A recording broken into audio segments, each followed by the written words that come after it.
और आपका स्वागत हमारे चैनल पर। अत्याधुनिक मिसाइलों और घातक बमों से लैस भारतीय वायुसेना के सबसे घातक फाइटर जेट राफेल की पहली खेप भारत को मिल गई है। अब वो भारत आ रहा है। ठीक 2 दिन बाद यानी 29 जुलाई को भारत की ताकत पूरी दुनिया देखेगी। फ्रांस के मेरिग्नाक बेस से राफेल लड़ाकू विमान भारत के लिए रवाना हो गए हैं। इन 5 लड़ाकू विमानों ने फ्रांस से उड़ान भर ली है। एक दिन के बाद यानी कि ये 5 विमान अंबाला एयरबेस पहुंच जाएंगे और बुधवार को इन विमानों को वायुसेना में शामिल कर लिया जाएगा। इसी के साथ आपको बता दें कि ये 5 राफेल विमान जो भारत आ रहे हैं, इस पर कांग्रेस राजनीति भी कर रही है और वहीं पर जो विवाद चल रहा है पाकिस्तान और चाइना का इस वक्त, तो ये बहुत ही महत्वपूर्ण माना जा रहा है। लेकिन कांग्रेस बिल्कुल भी नहीं चाहती थी कि राफेल आए। इससे पहले आपने देखा था कि राहुल गांधी ने तमाम इस पर आरोप लगाए थे, प्रधानमंत्री नरेंद्र मोदी पर भी इसको लेकर, और वहीं पर अभी भी मनोज तिवारी जैसे लोग इस पर सवाल उठा रहे हैं। यहाँ तक कि कांग्रेस अभी भी इस पर सवाल उठा रही है कि आखिर आपने इसकी परचेजिंग कैसे की, तमाम तरीके की टिप्पणी कर रही, जबकि राहुल गांधी को इससे पहले सुप्रीम कोर्ट से लताड़ लग चुकी है। राहुल गांधी माफी मांग चुके हैं, उनको पता नहीं है। जब इस पर सवाल भी उनसे पूछा गया तो उन्होंने बोला कि मुझे पता नहीं है, इसे मुझे भारतीय वायुसेना से पूछना पड़ेगा। भारतीय वायुसेना ने ही जो जानकारियां दी, उन्होंने बताया कि आपने जो डीलिंग की थी उसमें ना तो आधुनिक जो हथियार इस वक्त खरीदे जा रहे हैं वो भी नहीं थे, और आपने जो किया था वो आधा अधूरा था, और हमने जो डील की है वो काफी अत्याधुनिक है और उसमें काफी हथियार भी हैं। लेकिन राहुल गांधी बिना जाने समझे सिर्फ और सिर्फ जनता को बहकाने के लिए और बहलाने फुसलाने के इस तरीके के प्रोपेगेंडे फैला रहे थे। लेकिन राहुल गांधी तब तक ही नहीं, अभी भी कांग्रेस और राहुल गांधी इसी में जुटे हुए हैं। भले ही राहुल गांधी अभी इस पर उन्होंने नहीं बोला है, लेकिन उनके जो चाटुकार और जिस तरीके का उनकी बी कंपनी जो है दूसरी तरफ से आ जाती है, यानी कि उनके सोशल मीडिया के कुछ ऐसे लोग हैं, यूथ कांग्रेस और उनके जो तिवारी, मनीष तिवारी जैसे लोग इस पर अभी भी सवाल उठा रहे हैं। इससे ये जाहिर है कि कांग्रेस बिल्कुल नहीं चाहती कि भारत की शक्तियां बढ़ें, और ये बात चाइना और पाकिस्तान भी नहीं चाहता। तो जो समझौते राहुल गांधी की पार्टी कांग्रेस पार्टी ने चाइना से कर रखे हैं, उसके अगर समझौते के साथ देखा जाए तो कांग्रेस बिल्कुल भी नहीं चाहेगी कि भारत इस वक्त महाशक्ति बने, और इसीलिए राहुल गांधी और इस पर तमाम तरीके की टिप्पणियां कर रहे थे और कांग्रेस अभी भी सवाल उठा रही है, राजनीति इस पर कर रही है।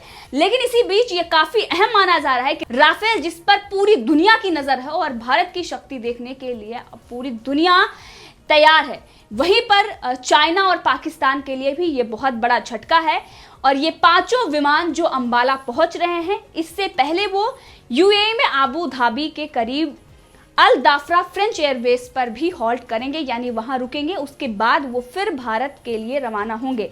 इन विमानों में 2 ट्रेनर एयरक्राफ्ट हैं और 3 लड़ाकू। मेरिग्नाक में राफेल बनाने वाली कंपनी दसॉल्ट की फैसिलिटी है, जहां उनका निर्माण हुआ है। अंबाला एयरबेस पर लड़ाकू विमानों की पूरी तैयारी भी कर ली गई है, क्योंकि पहली खेप दिल्ली के करीब हरियाणा के इसी बेस पर तैनात की जाएगी। राफेल फाइटर जेट्स की तैनाती के लिए अंबाला एयरबेस पर अलग से इंफ्रास्ट्रक्चर तैयार किया गया है, जिसमें हैंगर, जो विमानों को खड़े करने की जगह होती है, और वहीं पर एयर स्ट्रिप और कमांड एंड कंट्रोल सिस्टम भी इसमें शामिल है। रफाल की पहली स्क्वाड्रन को गोल्डन एरो का नाम दिया गया है। जो ये खेप आ रही है इसको गोल्डन एरो कहा जा रहा है। और वहीं पर भारतीय वायुसेना में राफेल का शामिल होना दक्षिण एशिया में गेम चेंजर माना जा रहा है, क्योंकि Rafale 4.5 generation medium multi role aircraft है।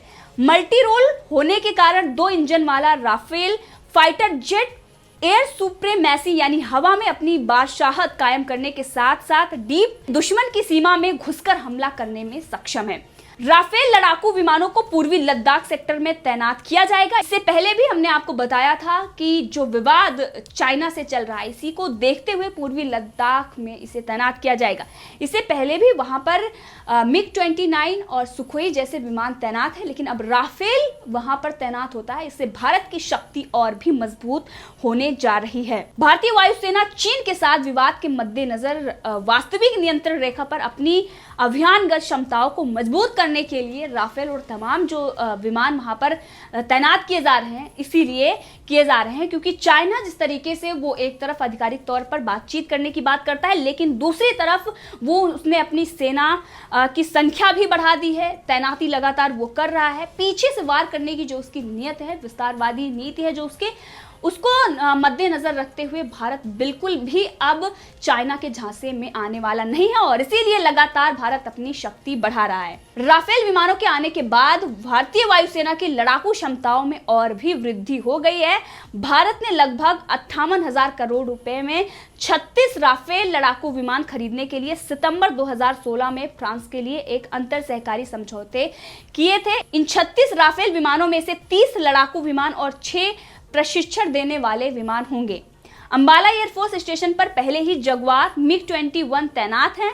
वायुसेना के आधुनिक MiG-29 को भी इसी सेक्टर में भी तैनात किया गया है। तो राफेल जेट फ्रांस से उड़कर अब भारत आ रहे हैं। भारतीय वायुसेना ने इसके लिए पूरी तैयारी भी कर ली है और ये फाइटर जेट जैसे कि मैंने आपको बताया कि अबू धाबी में भी रुकेंगे, तो कई देशों की सीमाओं से होकर वो भारत के जामनगर पहुंचेंगे। राफेल विमान फ्रांस से भारत तक का सफर पूरा करने के दौरान लगभग 1000 किलोमीटर प्रति घंटे की गति से उड़ान भर रहे हैं। हालांकि राफेल की अधिकतम स्पीड 2222 किलोमीटर प्रति घंटे है। ये भारतीय राफेल विमान फ्रांस के अबू धाबी स्थित अल दाफरा स्थित हवाई ठिकाने पर उतरेंगे। करीब 10 घंटे की इस यात्रा के दौरान हवा में तेल भरने के लिए 2 विमान उनके साथ रहेंगे। ये विमान रात भर रुकने के बाद भारत के लिए रवाना होंगे। इस यात्रा के दौरान 2 बार हवा में ही तेल भरा जाएगा। पायलटों को हवा में तेल भरने की ट्रेनिंग भी दी जाएगी। भारत में पहुंचने के बाद ये विमान अंबाला एयरफोर्स स्टेशन पहुंचेंगे। राफेल के पहले बेड़े को 17 गोल्डन एरो स्क्वाड्रन के पायलट उड़ाएंगे। इनकी ट्रेनिंग भी फ्रांस में ही पूरा हो चुकी है। लेकिन इससे सबसे ज्यादा अगर देखा जाए तो कौतूहल का विषय ये चाइना और पाकिस्तान के लिए है। चाइना और पाकिस्तान की घबराहट भी बढ़ गई है इससे, और साथ में ही कांग्रेस की भी घबराहट बढ़ गई है, क्योंकि जिस तरीके से कांग्रेस इस पर सवाल उठा रही है, तमाम तरीके के जो उसके प्रोपेगेंडे थे, राहुल गांधी ने जो फैलाए थे, उसको भी अब वो हवा देने में जुटी हुई है। लेकिन जनता आज की जागरूक है और इसीलिए अगर आप देखें तो ट्विटर पे भाग पप्पू राफेल आया एक ट्रेंड भी चलाया जा रहा है, क्योंकि राहुल गांधी जिस तरीके के उन्होंने सवाल उठाए थे और आज राफेल आ रहा है तो राहुल गांधी को खासा दिक्कत हो रही है। इसीलिए राहुल गांधी का मीम भी बनाया जा रहा है, लगातार ट्रेंड भी किया जा रहा है राहुल गांधी। यहाँ तक कि लोगों का ये कहना है कि राहुल गांधी अब इसका क्रेडिट नेहरू को देने वाले हैं, क्योंकि नेहरू की ही वजह से ये संभव हो पाया था। क्योंकि कांग्रेस ये कहती आई है कि अगर भारत में कंप्यूटर आया उसके लिए अगर कोई जिम्मेदार था तो वो राजीव गांधी थे, अगर वो नहीं होते तो भारत में कंप्यूटर नहीं आता। बाकी जो देश हैं जहां पर कंप्यूटर है वो भी राजीव गांधी की ही देन है कांग्रेस के अनुसार, और इसीलिए लोग इस पर मीम भी बनाकर शेयर कर रहे हैं और राहुल गांधी को ट्रोल भी किया जा रहा है, क्योंकि राहुल गांधी का झूठ सबके सामने आया था, उसके बाद उन्होंने माफी भी मांगी थी। इसी के साथ आपको बता दें कि चाइना के लिए दोहरा झटका है। एक तरफ राफेल भारत आ रहा है, उसकी दिक्कतें बढ़ गई हैं, मुश्किलें बढ़ गई हैं, घबरा गया है, और वहीं पर दूसरी तरफ अगर बात करें तो भारत सरकार ने चाइना को एक और बड़ा झटका देते हुए एक और डिजिटल स्ट्राइक कर दी है। 59 चाइनीज ऐप पर पहले ही भारत सरकार प्रतिबंध लगा चुकी है, लेकिन अब 47 ऐप जो चाइना के हैं उस पर प्रतिबंध लगा दिया गया है। तो मोदी सरकार ने अपने 56 इंच का सीना दिखाते हुए अब चाइना को धूल चटाने के लिए ठान लिया है। इसीलिए जिस तरीके से शक्तियां बढ़ाई जा रही हैं, अपनी सेना को मजबूत किया जा रहा है, चाहे वो बॉर्डर एरिया हो या जो हथियारों की खरीदारी हो, लगातार वो सरकार कर रही है। और वहीं पर आर्थिक रूप से चाइना को कमजोर करने के लिए लगातार वो कदम भी उठा रही है। इससे पहले चाहे जो कॉन्ट्रैक्ट थे चाइना से वो भी रद्द किए जा रहे थे, जो उसके प्रोडक्ट थे उस पर भी बैन लगाया जा रहा था, तमाम जगहों पर उसका बहिष्कार चल रहा था। ऐप पर 59 ऐप पर बैन लगा दिया गया, अब 47 ऐप हैं, इस पर भी बैन लगा दिया गया है। इसी के साथ आपको बताते हैं कि कौन कौन से ऐप हैं जिस पर मोदी सरकार ने बैन लगाया है। TikTok lite, hello lite, share it lite, Vigo live lite और VFY लाइट शामिल हैं। ऐसे ही 47 ऐप हैं जिस पर प्रतिबंध लगाया गया है, क्योंकि जिस तरीके से देश में जब 59 ऐप को बैन कर दिया गया तो कुछ लोग ऐसे हैं जो इसको जुगाड़ से यूज कर रहे थे, तमाम तरीके की चीजें भी सामने आई थी और उस पर सरकार ने सख्त चेतावनी भी दी थी कि अगर कोई भी इसका उल्लंघन करता है, जिन ऐप्स पर प्रतिबंध लगाए गए हैं, अगर उसका इस्तेमाल कोई करता है तो उस पर उचित कानूनी कार्रवाई की जाएगी। साथ में अब जो ये कदम भारत सरकार ने उठाया है, जाहिर सी बात है कि चाइना के लिए दूसरा बड़ा झटका है, क्योंकि इससे चाइना को भारी नुकसान उठाना पड़ा है और इसके बाद बौखलाहट भी चाइना की सामने आई थी। ग्लोबल टाइम्स में तमाम तरीके की उसने बातें भी लिखी थी, लेकिन अब भारत चाइना से डरने वाला नहीं है और इसी में यानी कि कुल मिलाकर 47 और 59 यानी कि 106 ऐप्स पर भारत ने प्रतिबंध लगा दिया है। और इसी के साथ आपको एक और बड़ी खबर इसी में बता दें कि ये भी खबरें आ रही है कि सरकार ने 275 चीनी मोबाइल ऐप की लिस्ट भी तैयार कर ली है जिन पर आने वाले समय पर बैन लगाया जा सकता है। और इस सूची में पबजी और जिली जैसे ऐप भी शामिल हैं। तो भारत सरकार की 275 चीनी ऐप की सूची में पबजी भी है और अब पबजी पर भी बैन लग सकता है। इसकी जांच की जा रही है अभी। और इस लिस्ट में PUBG game, Zili, CapCut, FaceU, LB tech और Perfect Corp, Sina Corp, NetEase games, AliExpress, Resso और यूलाइक जैसे ऐप शामिल हैं। इसी के साथ 275 ऐप ऐसे हैं जिन पर अब भारत सरकार कार्रवाई करेगी। 106 ऐप पर पहले ही प्रतिबंध लग गया यानी कि 59 और आज 47।